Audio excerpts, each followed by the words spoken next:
Say good Rest Joker. in peace to my man Beef. Rest in peace to future music sensation Beef. Had one show and that was Our it. king Beef. King Beef. King Beef. Well, how you doing, man? I'm doing all right. How are you, Sardo? It's been a while since we recorded. It's been a bit. Yeah, been a little Yeah. bit. For those who have not heard any announcement, because we technically didn't say it anywhere except for like one point on stream, Mm-hmm. because this is a ramshackle production. We're currently on a bi-weekly schedule because we're all EP, There's a lot going on in our lives. and we'll maybe return to our regular schedule when things calm down. Maybe. I don't know. We'll see. Point is, welcome everyone. It's the Skeleton Crew podcast. We're back. That's Stross. That's Sardo. You're Stross.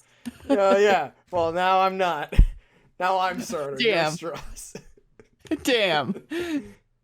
But anyway, I'm Stross. That's Sardo. We're your hosts, and we're talking about Phantom of the Paradise today because we had no other ideas. Do you want to know what inspired me to do this? You know what? Go for it. I'm actually genuinely curious. It was literally because I was scrolling Twitter Mm-hmm. and I saw a post that it's like, just a reminder that you can watch Phantom of the Paradise at any time. You could go watch it now. And I'm like, oh my God, you're right. I honestly, I think I know whose post that is. Was it the Lady Emily's? Maybe. Could be. The only reason I know that because I saw the exact same post. That's what I was thinking about. Yeah. But yes, so we decided, you know what? That's true. Let's do it. Yeah, I'm like, shit, you can just go watch Phantom of the Paradise. No, we do not recommend the Internet Archive version. The audio is weirdly desynced. It's a little bit weird. We found a different place, but in case, you know, If you want to watch it for free, absolutely. Just note that it is desynced, so like rip the audio and like redo it by like Mhm. proper time measurements, I guess. Anyways. Point is, it's there, baby. it is very much there. So, Strauss, Yes. what's the Phantom of the Paradise? The Phantom of the Paradise is a weird Brian De Palma film from 1974 that's like both the story of Faust and the Phantom of the Opera at the same time, and it's very 70s. Exceptionally so. It falls into kind of that. There were a few things around like the. Let me find exactly when Phantom of the Paradise 1974. was made. 1974. It was released 1974. There was a couple of things in that, like the decade and like the years surrounding it, of like music industry big and evil, things changing. And I mean, the music industry is big and evil and parasitic. They're not wrong. That part hasn't changed. But the other thing I'm thinking of was the musical The Apple from 1980, which was very similar in kind of tone. I'm also thinking of Rock and Rule, which was animated, had Debbie yeah. Harry from Blondie. Have you ever seen Rock and Rule? I've seen parts of it. It's pretty interesting, actually. Yeah, But- I know Rock and Roll's very weird. Oh, it's extremely weird. But in, like, the good fun kind of way. weird though. Yeah. Yeah. And But, also in Debbie Harry turn- from Blondie was in it. Yeah. Also, Rocky Horror Picture Show came out like a year on like theater a year before. Yes.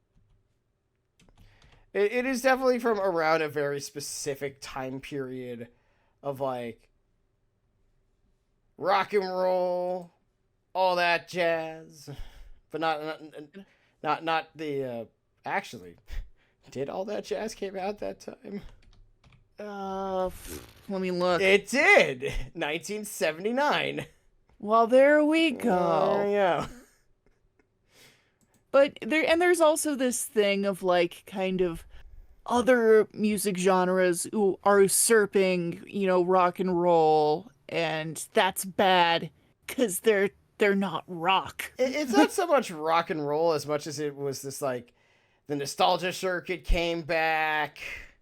Yeah. Well, I guess the start of the nostalgia circuit came back. Well, I maybe not came back. I feel like I just kind of contradicted myself there. There was also the very like this was the start of like the 50s nostalgia boom with like Grease. Which, when did that first get done? Because that's a stage play. Because that movie was 1978, but when did the play get started? Or was based on Grease the musical, which was from... I know it's set in 1959, but when was it first produced? You're not helping Wikipedia. Oh yeah, the early 70s. Well, there you go. But yeah. But it's very... And, you know, like, the main character is a man named Winslow Leach. He's a singer-songwriter, a very 70s singer-songwriter, right down to having worn Zevon's hair and glasses. But not his singing voice. And he's a composer of music, and he loves this woman. And he's making a song for, you know, he's trying to write a song so she'll perform it. And he's betrayed by an evil record tycoon named Swan. Which is not an intimidating name. He's played by Paul Williams. He is played by Paul Williams, who is like 5'2" and looks kind of like, I don't know, a lady my mom would be friends with. He's kind of a potato weed kind of guy. But Swan is awesome, like, important composer, singer, songwriter type of guy. Yes. Very tiny though. Little dude. He's a little guy.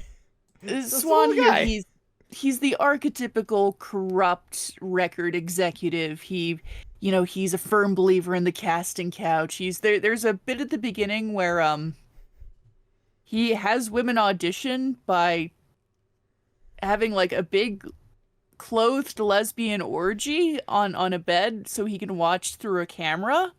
It's very weird. This whole movie's kind of weird like that. We'll have this conversation later about whether or not Phantom of the Paradise counts as camp, in your opinion. But, yeah, so Swan frames Winslow Leach for miscellaneous crimes, has him sent to Sing Sing, which, haha, music. Lol. Music joke. Obviously, Winslow learns that Swan basically, framed him, stole his music, sent to prison, and he escapes prison via the tiddlywinks line, which is just the funniest way to escape prison. Yes. And what he does is just absolutely, like, go off the deep end, gets his face crushed in a press, and he ultimately gets gets turned into the Phantom moment. Yeah, he gets disfigured by the press, and then Swan essentially comes to him with an offer that, I can restore you to greatness if you sign my contract. I'll let you write your music, and I will let Phoenix probably sing it if you sign this giant-ass contract and sign it in blood. This is the Faust part. Phoenix is the woman that Winslow loves, by the way. Or at least likes. They don't really interact much in this movie. There is nothing. She is, like, such a non-character. It's so funny. Because obviously she's the stand-in. What's the character in Phantom of the Opera? Christine. Yeah, Christine. She's clearly the stand-in for Christine, but a very 70s version of that. Yeah. And it's just so, because, like, a big part of, like, the musical and even the original story of Phantom of the Opera is, like, there is this interplay between Christine and the Phantom throughout the story. Whether or not it's like sexy or not depends on which version of the story you're talking about. But like there's this interplay. Phoenix barely interacts with Winslow like at all in all 90 minutes of this film. She doesn't interact with most people. She's just kind of there. It's kind of funny because this is such important. It's not even that calling her a character is a bit of an insult to character writing. Not even because it's bad. It's just she's not there. She just has very minimal presence. She sings occasionally. Dances a bit. Yeah. Shows up in a few scenes. Most of this movie is amazingly watching like our devil surrogate of Swan just kind of mean mug Ed Winslow for most of it. Honestly, the character of Beef has more screen time than Phoenix in a sense. Like, I'm pretty sure Phoenix is on screen for longer, but time dedicated to her is a bit different. And what to her there? It's so funny. It's so funny. Swan and the Phantom, though, have, like, the greatest toxic yaoi dynamic. Amazingly not bigger on Tumblr. We should fix that. I mean, you can. I don't really use Tumblr much. And when I say we, I mean me. Yeah, of course. I support you in this silly endeavor. I'm gonna draw so much fan art of them. It's just so funny because you normally would expect like the character of like Phoenix to be featured prominently because she's like the love interest. Yeah, and she's not. And if you know how Phantom of the Opera goes, it ultimately ends with Swan being killed, and then Winslow dies. Yeah, it's very dramatic. It's very dramatic, and everyone's still partying in the background. It's really funny. This movie is clearly made on a budget because, like, the blood effects are really bad, even by the 1970s. It looks like a Hammer horror. It looks like a Hammer horror blood, specifically. Yeah, that's exactly it. But yeah, so we watched the whole thing. And I have some questions for you, Sardo. Mm-hmm. Did you like it? You know what? It was fun. It was silly. There's definitely a few moments where it's like, this is kind of a product of its time. And there's also some stuff that's like, this is trying to be social commentary and not doing a very good job. Secondary question. Is this the first time you've seen this movie? I saw it forever ago. And it's been long enough. I think I fell asleep when it was like very late at night, so it's basically the same situation. So, yeah, but I mean, it's been so long that it's like, okay, this is kind of like seeing it with fresh eyes. Yeah. Like, I don't remember when I first saw it. Like, it was really late at night, and a friend of mine was streaming it. Mm-hmm. And it was just like, I don't remember anything about this movie. I like it because it's really goofy. It's very silly fun. And silly. William Finley's going off as the Phantom. He's doing his, like, his thing. Let's talk a little bit about the Phantom's mask, by the way, because I would say, and you're right, because the most interesting thing about this movie, and like the biggest surviving artifact from it, is in fact Winslow's mask. Mm-hmm. Because it inspired something we've talked about on this program before. Yes, it did. Would you like to tell the good audience what that is if they don't already know? Berserk was a manga written by one Kentaro Miura, rest in peace. And in it, you might know, after a certain character had You could say what happened. It's been like 20 years, Sardo. It's past the statute of limitations on spoilers. Well yeah, past it. I mean, it's the eclipse happened like almost 30 years ago now. You can yeah, say what it is. after Griffith becomes femto and becomes fucking evil and horrible, he gets a mask. Even more evil, I guess, would be more, I would argue, but that's The evilest. The when evilest. he becomes even worse, yeah, he wears a bird-esque mask that is basically very clearly based after his own, after Winslow's mask in the Phantom of the Paradise. Yes. And I had to Google it real quick because I fucking forgot what Griffith's name is after he becomes, like, super evil. But, yeah. But, yeah, there's a non-zero chance that Femto's mask was inspired by Winslow Leach's look. I think it was. I think that was confirmed. I don't remember, though. Yeah. I mean, Miro was never one to hide his influences. He talked about it a bunch. So it's like, you could, like, he was a big fan of MC Escher. He definitely was someone who if he saw Phantom of the Paradise, you wouldn't be shocked. Yeah. And the resemblance is definitely there. Like, the whole outfit really, like, makes you go, And I would say the Phantom's look is one of the cooler, like, genuinely cooler things about this. Well, yeah, it's also probably one of the better Phantom looks while we're on the subject. Because, like, you know, the Phantom of the Opera has had many looks over the years, depending on which version of which character you go. Mm-hmm.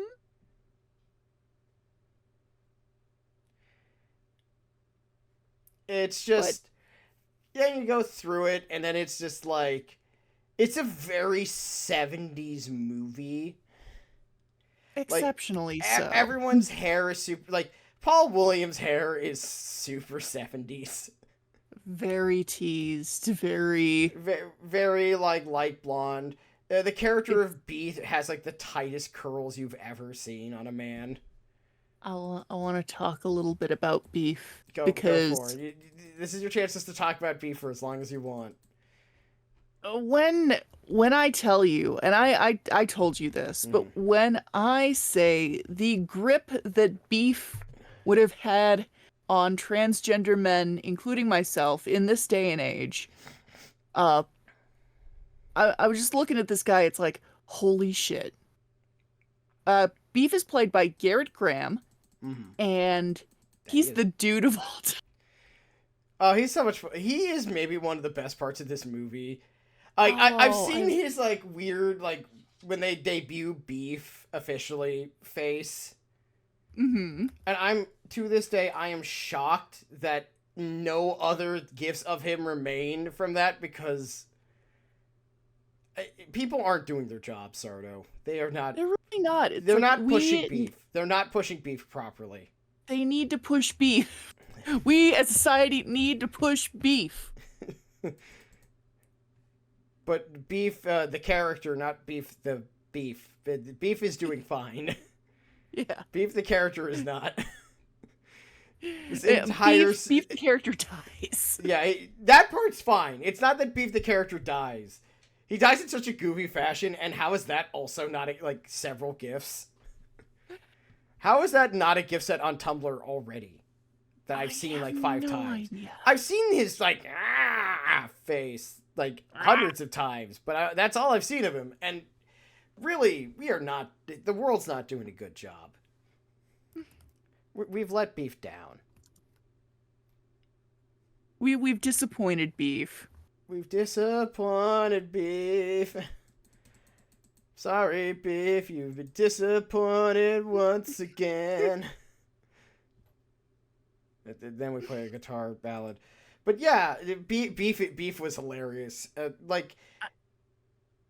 I think my favorite Beef part was him trying to leave right before the show. In the Santa robe, which is so funny. All of Beef's outfits. I also really love the bit where he's, like, auditioning and he's, like, singing the song that the Phantom wrote, and he does this fucked up really abortive little dance. At the end of it, he tries to like crab walk. And he struggles to get up, and it's like, oh, I love him. But yeah, Beef is definitely fun. But you wanted to ask me about whether or not I considered this camp, and I feel like that's a good. Is this camp? You know what? I'm gonna say this right now, and it's not gonna be controversial, but it's gonna be a bit of a weird yes and no to the question. And the answer is, it is camp, but I don't think intentionally so. I feel Explain. like, well, okay, so like, I think it was just like when I consider like what's a great example of you of 70s camp. Mm-hmm. But what's a great example for you off the top of your head, not counting this, obviously. Oh God. Let me think for a second.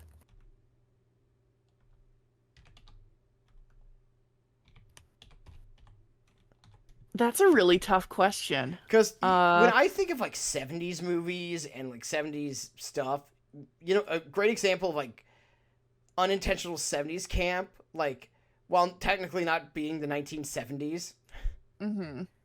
is Cabaret. Cabaret's a good one. I'm gonna also say I think Beyond the Valley of the Dolls. I was also going to say the Star Wars Christmas special, which is That extremely too. 70s camp. Also House is a major one. House, or you might know it as Houseu. Extremely camp. Yeah. Like, to me, this doesn't feel like those things.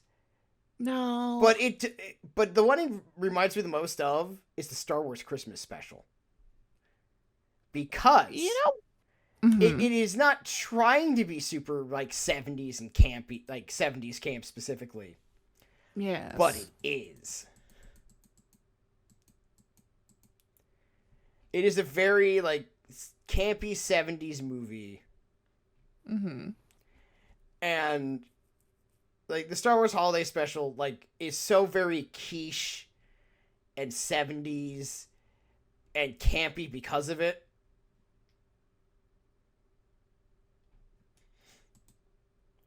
Which is why I consider this movie very similar. Mm-hmm. It's the same case. Where I don't think it was trying to be campy, but it is.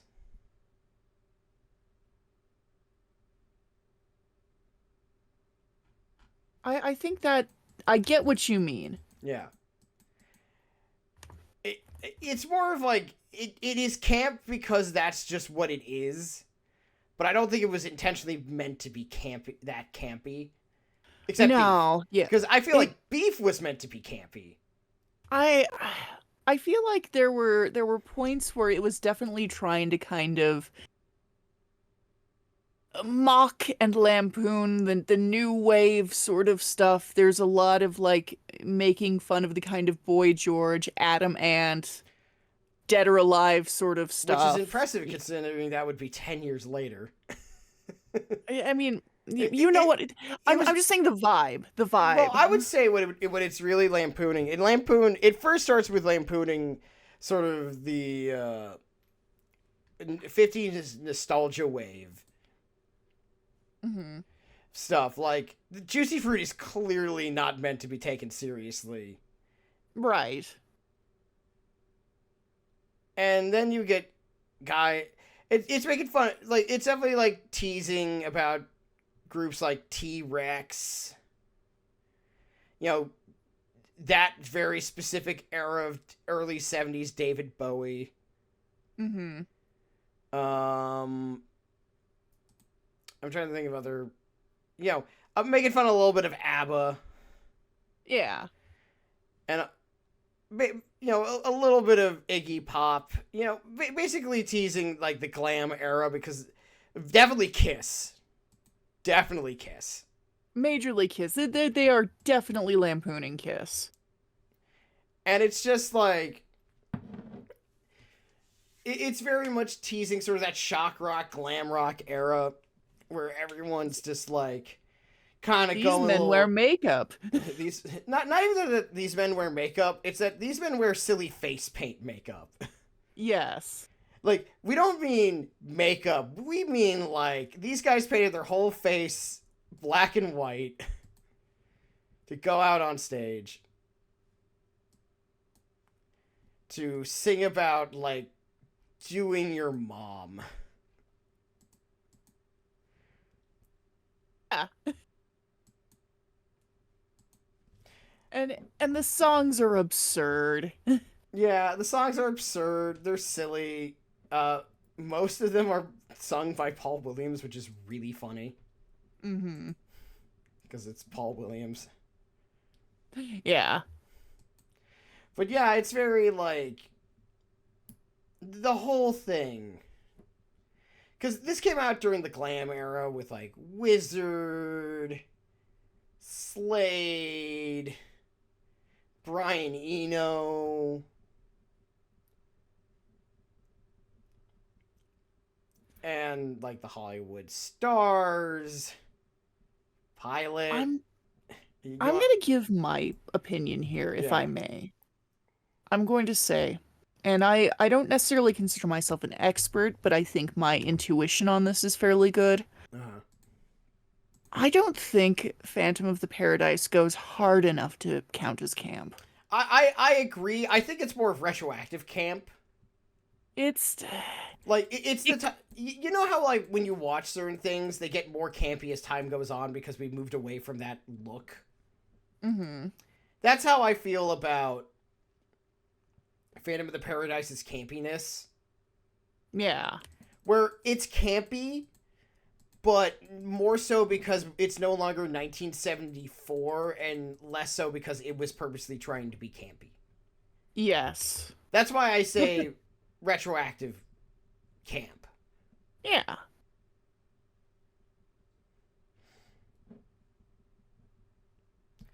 Which is the difference. I would say that's fair. Yeah. I don't know. I don't feel like it went hard enough. It could have. I agree with that. That's sort of the reason why I don't think it's really purposeful camp. Because, like, literally the next year is Rocky Horror Picture Show, which is way more campy. I think Phantom of the Paradise was just too heterosexual. Maybe. You look at that scene where, admittedly, it was a clothed lesbian orgy, but it was still a lesbian orgy. And you look at all of that and it's like, none of these women have a damn clue what they're doing. No one here knows how to kiss another woman, and it shows. They are all just flopping around on top of each other without like a bunch of sardines in a barrel. And that's not camp. I thought you were about to say a bunch of Sardos in a barrel. I'm like, wow. No, a bunch of sardines in a barrel. Well, yeah, but I'm like, in my defense, my thought process was you weren't going to go there, obviously. You're not a lesbian. You're bisexual. Exactly that. But so yeah, you can't be one, by definition. It would be very difficult for me to be both because that cancels itself out. Yeah, that's not how that works. That's not how that works. I mean, you could try, but it'd be very. It would be inaccurate. It'd be really odd.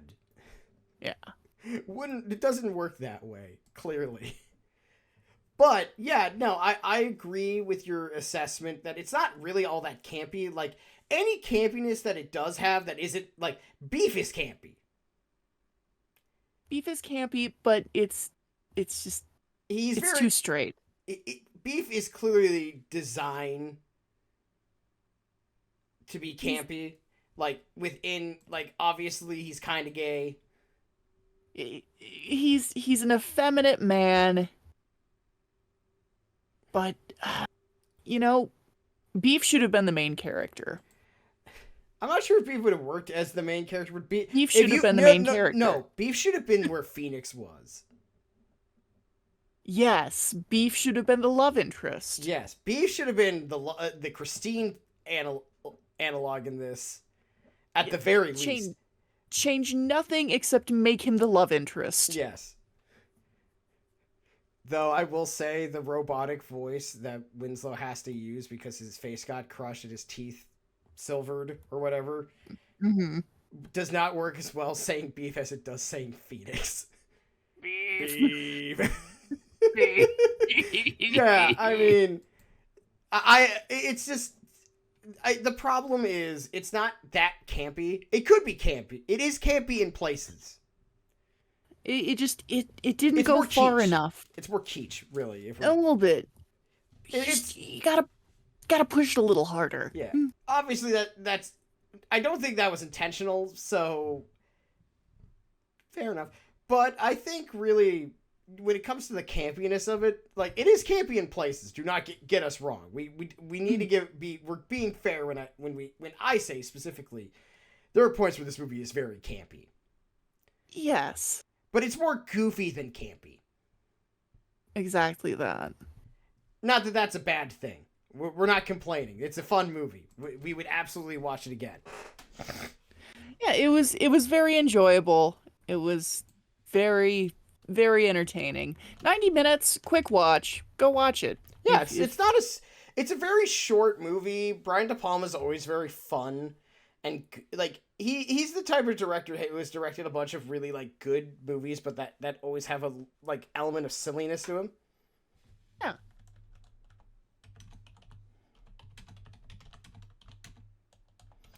But it's just a good time. Yeah.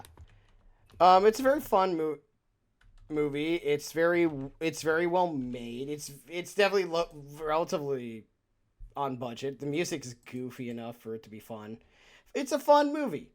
I would say if you're going to watch it, like maybe have a few drinks in you and watch it with a friend. The only part we didn't do is the few drinks in us because I haven't been drinking yet. I was sipping a little something. I got a Jack Daniel's Tennessee apple little canned thing. Little apple fizz. Is it good? It's pretty nice. Well, there you go. Not bad. Yeah, I would definitely say Fan of the Paradise, thumbs up. Yeah, definite thumbs up. I would definitely say it's not the worst thing we watched in this, but we purposely watched Neil Breen, and that's fucking cheating. Oh, that was that was a special moment, though. Mm-hmm. Speaking of camp, yes, is Neil Breen camp? Ooh, that is a great question. I don't think I he don't is. know. I don't think he is. No, he's not camp. He's a third. He's a new difficult thing. to quantify thing. Because Ed Wood is camp. Ed Wood is very camp, especially for the 1950s. There is a very specific quality that makes like, something camp. When it comes to something, I think that's a really good point. Like for something to be campy, you gotta there's a level of like. Is Zardoz camp? Yes. I think like, even if something is not made by gay creators, if something feels a little LGBT, then it's camp. Well, Mommy Dearest. Which is why Mommy Dearest, beef is camp. Beef is camp. Beef is camp. Phantom of the Paradise is not camp, but beef is camp. The character of beef specifically is very camp. Yes. I want more beef. It's pretty great. Prime. Man was cut down in his prime, man. But yeah, I think overall, not a camp movie, but a decent movie. Yeah, it's a good movie, worth watching. If you've seen it, go for it. If you have the chance to watch it, go watch it. Especially if your friends having like a movie night. It's a good movie night movie. It is because it's not too long. Best enjoyed over some beverages of your choosing and maybe some appetizers. I think this is a movie that pairs well with appetizers. Yeah. Anyway, Sardo, I think that's enough on that. So we're not going to do what the hell you're watching just yet. Okay. Only because I know what I'm going to be saying throughout all the hell you watching. Uh, You does know it what have I'm. anything? Yes, it is. I'm not even gonna. I'm not even gonna let you ask the question. You already know the answer. Don't I ask. love asking stupid questions that I already know the No, answer no, to. it's not a stupid question. It's a redundant question. That's different. Well, maybe it could be both. No, a stupid. There's no such thing as a stupid question. There's just a question that's unnecessary, and this is asking a question you definitely know the answer to. No. But Draw. I do want to just mention some interesting updates in the universe today. All right. It's been 1 week since you looked at me. Psst. But a more interesting thing. Have you? We have to say goodbye to Carl Weathers. I know. I saw. Uh, Apollo Creed himself sadly passed away. Was it today or was it yesterday?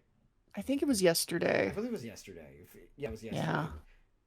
And we just wanted to say he's great in he was Apollo Creed and he's awesome. Yeah. We lost a great one. We lost a very fun actor. And I would definitely say it's not fun, but we get to celebrate his life and his excellency. Yes, What indeed. was your favorite Carl Weathers role? I mean, I'm gonna say Apollo.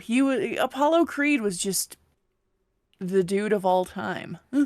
Also, in turn, while we're on the subject of Apollo Creed, I want to just mention like such a fun character that inspired a whole ass sequel. I Like know. Creed. By the way, if you haven't seen Creed, please go watch Creed. It's the best legacy sequel that ever existed.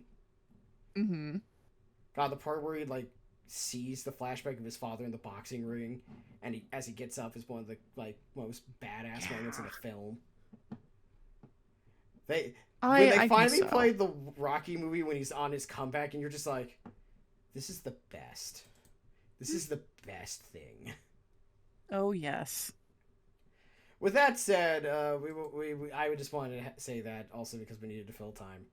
No, not gonna lie here. But yeah, we will miss him. Yeah. He was a great actor, cool dude. Very sad. And I think that's about it for our show. No, Stross, thank you so no, much. it's not. You forgot one thing. Sardo, Oh, the hell you watching? the hell am I watching? Yeah, it's a great question actually. I have been watching in my continued streak of watching like old person television because that's my thing, I guess. I've been watching a shitload of Murder She Wrote. I How's love it? Murder She Wrote.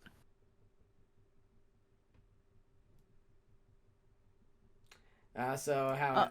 So outside of loving it, any specifics you want to talk about? oh, she has so many nieces. So many nieces you wouldn't believe it. Actually, I can recommend a YouTube channel I really enjoy if you Oh. want to get to know more about the Murder She Wrote universe.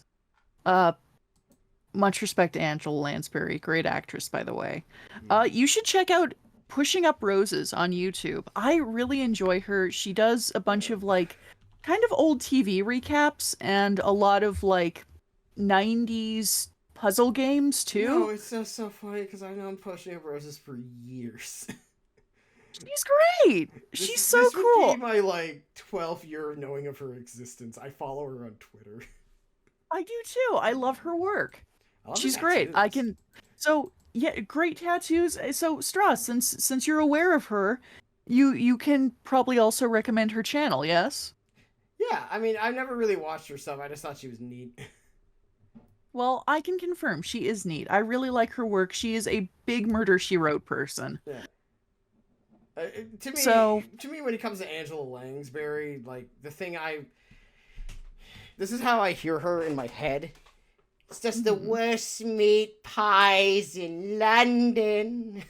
Ah, yes. Because I used to. Have you ever watched like the DVD version of her, of like the second revival Sweeney Todd run? I actually have, yes. Oh God, who's the guy? He like I know who the actor is because he's deeply Um, ingrained. His look is ingrained in my head. I also think he mhm. played the wizard in one of the Wicked productions. Mhm. God, what's his name? Oh shit. It's not Peter Shaw.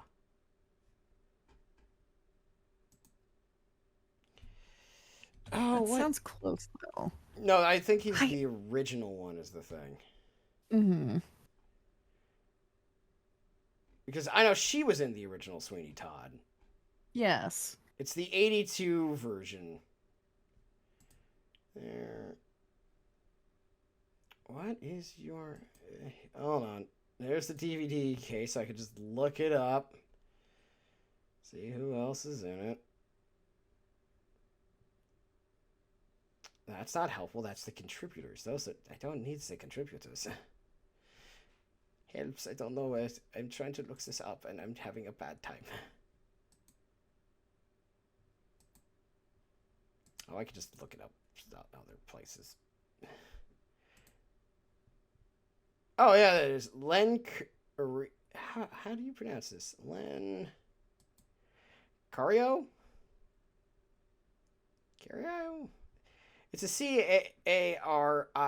Cariou, and I'm not sure how to pronounce that. And I'm Okay. Yeah, I'm not sure how to pronounce that yeah, either. but the point is that's the Sweeney Todd I'm thinking of. Mhm. So, oh, he's Canadian. Hmm. Well, he was on Interesting. Broadway. Point is, that's my Sweeney Todd. Very cool. Well, that's a good Sweeney Todd to have. Yeah, I've been playing Infinite Wealth nonstop for a week. It is ruining my life. It will Wait, not right? stop. It does not stop. Sardo, this is I'm having problems. It is filling You up know, all of you are my not the life. only person. I know a couple people who are having their lives ruined by that game right now, and I'm so happy for all of you. It's just it's not that it's bad. It's just that it has absorbed my life. Mhm. I've been playing it almost non-stop. If it wasn't for my stream and the occasional palette cleanse, I've been basically playing that game otherwise for about a week, Damn. like day in, day out. That is a lot. And I don't know how close to the end I'm even at. Who knows? Maybe it just goes on forever. It feels that way. Yeah. Oh Lord, does it feel that way? Like, oy. I think that about wraps that up there. Yeah, So, yeah. yeah. Stross, It's I will promise you this. mhm. The Infinite Wealth episode will happen once Sardo beats it. When that happens. When that happens, when I have the chance. I've just been a very busy boy, and I'll admit I'm just really tired right now. So am I. But that's because my life has been absorbed by infinite wealth. That'll be me soon, don't worry. Oh, I know. I can't wait for you to start playing it so we can actually start talking about it. Mhm. Because I've been like, Sardo, you gotta play it. Sardo, I can't. I'm like this. Like that. Soon, my friend, soon. Very soon. We promise that episode. The moment we get the chance to actually record that episode, it is going up. Yes. And it is going to be such an interesting thing. In the meantime, I would like to say you can follow Sardo here at Autopsy Garlands on Twitter. You can also follow him at Marquis Belial, the art account. I draw things. You do draw things. You can commission me, in fact. My commissions are open. Yeah, commissions are currently open, or at least currently open as of the 3rd of February. You might get like a 3, like, what is your topping out point for commissions where you're like, okay, slots are done? I usually do about 3 at a time. So and I have 0 right now, so. 0 at this current moment because, well, not everyone has money for commissions. Yeah, that's understandable. And you're not a massive, big-time artist where you can just do that at any point where you want. There are some people, correct. Not yet anyway. So yeah, I believe in my friends. Thank you. And if you want to see Sardo draw on a relatively weekly basis, you could also follow him on Twitch at Uncle Death with a K. On Twitch.com. Same with Blue Sky. I'm there too. Not on Blue. I mean, I'm also on Blue Sky, but I'm not on his Blue Sky account. That'd be kind of strange. That'd be really weird. Be a bit strange, bit weird. But I am on his streams though, which is less weird. I'm there to drink alcohol and provide the funnies. You are, and you do. Like the time where I lame blasted you for the gorts. Which is every single stream. Well, you bought the quartz. I know I did. Whose fault is that? You made this joke become reality, and now everyone must know. In fairness, it should be noted that I'm very pro Gorts as like an item to own. I mean, okay. I asked you.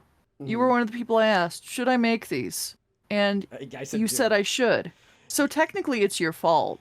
Oh, you should know quite well I am an enabler. You are. For terrible plans and horrible ideas. Because it's funny. I do things because they're funny. Yes, you do. The comedy potential of the Gorts has been not even fully fulfilled. Not even close. I only plan on making it worse, I promise. I'm still waiting for, like, every one of your terrible men outfit idea that we came up with. Only because that's the one we need. One of these days it'll happen. But one of these days. Yeah.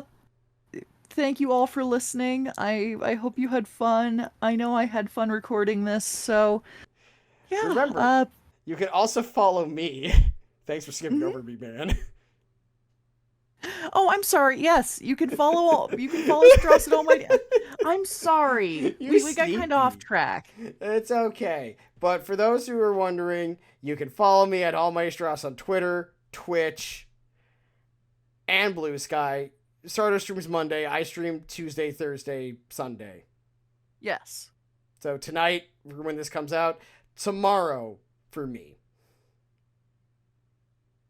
Fun. Anyways, thank you all for coming.